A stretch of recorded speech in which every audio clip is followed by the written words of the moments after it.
Hello everybody, welcome to the John Hardy Show. It's a delight to be with you once again. And in this dynamic, we're actually doing one of the interviews that I do with businesses. And this is Michael Worthington from 101 Media Group, where I actually do all my recording. And I think it's a really, really cool story of what Michael has been through for the past 2 years. And I know it well because I got to be a part of that very, very early on. You did? And that was really fun. So tell us... when we had the broom cupboard. That's right, when we had the broom cupboard, yeah. It was interesting. So tell me, how did you and why did you start this media group, Michael? All right, so when I very first... So, as you know, I was out of my other businesses, looking for something to do. And look, I'm a marketing guy. Yes. I love marketing and I love helping people do marketing.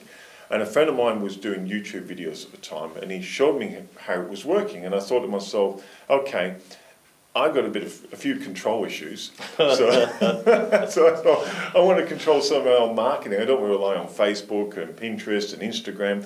You've got to use them as well. But I thought, why don't we build our own radio station?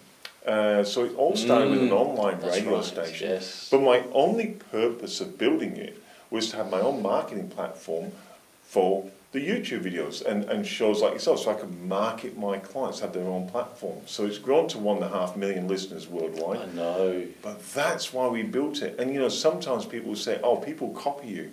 They can only copy where you are.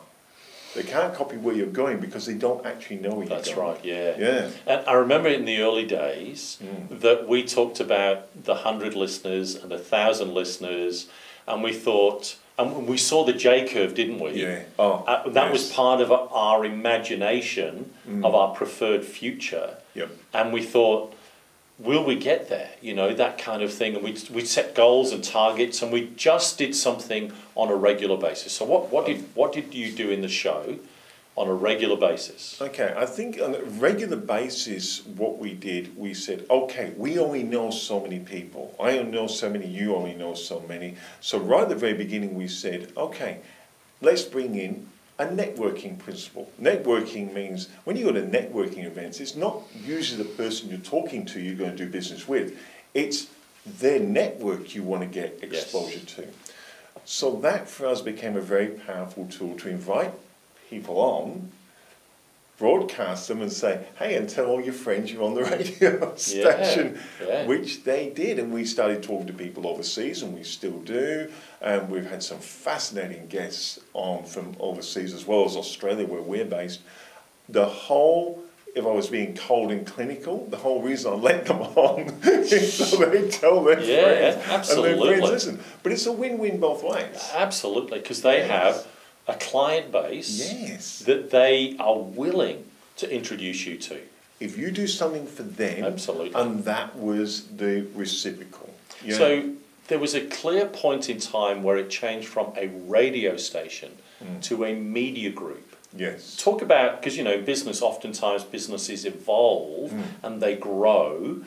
Certainly there is a dream, but those pivotal points, how did you figure out that was the point of change, and I'm going to be a media group now?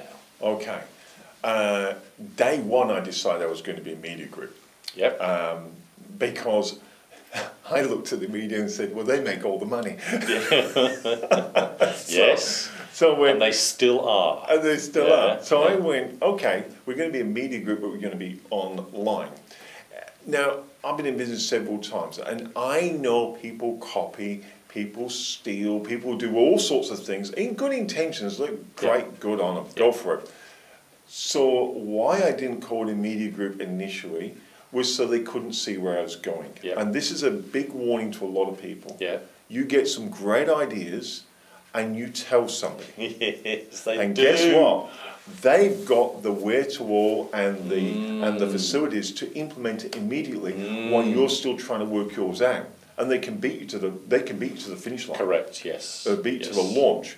So I think it's very important in business. That's one of the lessons I've learned along the way. So in this one, no one knew I wanted it to be a media group. No one knew I wanted it to be online radio, online TV, online newspapers, magazines. Oh, there's a giveaway. Yeah. But that is why I didn't. So from day one, I already knew. So I did one of your principles that you share in my strategic plan. I went, what does the media group have in it? Has radio, has TV, has magazines or newspapers, or some electronic reading material of that sort. Once I had them three, I went, where's the easiest point of entry?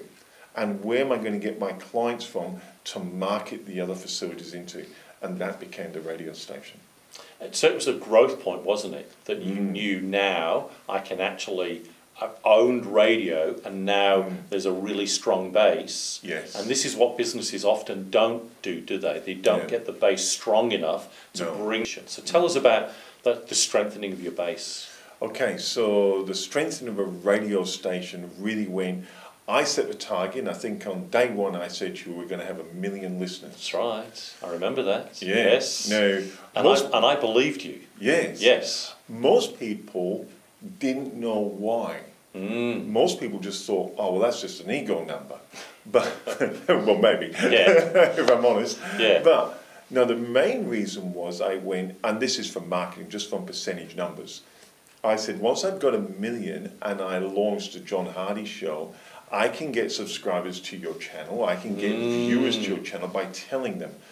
I just knew the numbers. I knew the conversion numbers from online radio promotion to actually people clicking through to watch a YouTube channel. And because I knew the number, I just reverse engineered it. Yes. And when I get 1 million, guess what? I can launch yours. Now, you've already been approved for YouTube commercialization, right. a brand partner. Yes. They just went to tick that off. Yes. We've had several of our clients get there now. Yes. That's the turning point. So the reason to get to 1 million is it was then reverse engineering again. How many guests do I need? How many people do you know? People would come to me and say, I want to come on your radio station. Oh, really? How many people do you know? Oh, not many. Oh, I'll get in touch. That's right. And they go, oh, yeah, well, I'm connected to this church group. I'm connected to this. I'm connected to that. Wonderful. I interviewed artists because of all the artists that were connected to throughout the world.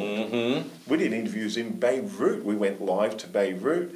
Interviewed a nice lady there, Lena Kalinikan, and she's won gold medals at the Olympic Artist Awards. Wow. But her network was massive. Yes. You know, we put that out, and I think in 24 hours, I had like 10,000 of her friends watched her. Wow. Fantastic. That's a big number. That is a big number. That's Absolutely. a big number. For us, it's a big number. 10,000 of her friends came and engaged and knew about us. So that's pretty clinical, typical marketing, clinical marketing, reverse the numbers, reverse engineer it, and that's how you grow. So tell me a bit why it's a strong business today. What's its strength today? Its strength today is the diversity of products it can offer its clients. So you've got an online radio station now with just over 1.5 million listeners. We have a media arm with 4K broadcast cameras. Yes. We can go live.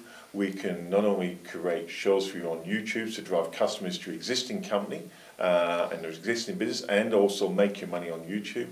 We can do commercial videos. We have a joint venture with a drone operator that we both know, with a big Inspire 2 drone. So the commercial videos. So I think it's the quality of the production, and the fact, I think its biggest strength is it's not stopping. People can see where I am now. Yes. But you know me. Yes. They can't see where I'm going and the creativity that's coming through.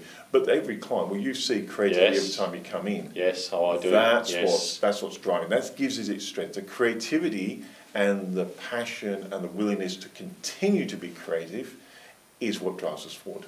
Now, how many staff do you actually have, Michael? 2. Yes. Yeah. It's interesting, isn't it, that we sometimes think media studios, organisations, or any business to really get the kind of numbers you want demands lots of people to actually make it work. So tell us the strength that brings to you in how you've done business. It makes you systemize. Yes. It makes you systemize, and it's driven by just more people will not make a better business. That's right, yes. And it won't give you more business. So you've really got to go, before you employ someone, can I redo this and restructure it somehow where I can become more productive? And what you're really trying to do, and what we're really trying to do, and I'll just squeeze it because I know you want to go to a break, what we're really trying to do is get it to a stage where it is so compact, so dense, that when I step up and let 2 other people come underneath, my profit, the net profit, the money that actually goes in your pocket, doesn't decrease, it increases. Yes, that's right. Most people make the step and say, oh, well, your money decreases when you make the step. Yes. It does not have to be that That's way. exactly right. Yeah. So it really is, and I'm just thinking of my methodology, clients, prospects, process, people. Yeah. And it really is interesting to watch a quality business like this, Michael, at work. And I can see, I'm not making claim that you own this, but I can see how this process that I use is working dramatically and powerfully in your business. Absolutely. So are we about to take a break? We are. We are. So we're going to take a break because we would like to just delve a little bit deeper into this with Michael. So stay tuned and we'll be back in just a little while.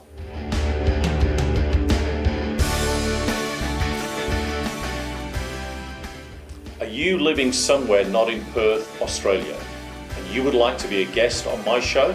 I would love you to get in contact with me because we have great technology so we can put you on my show wherever you are. So, how to do that? Contact me via email, john@peakconsultancy.com.au, or really easily, leave a comment in the comment section below and I will get back to you and we will be able to set that up. Looking forward to being in touch and looking forward to you being on my show.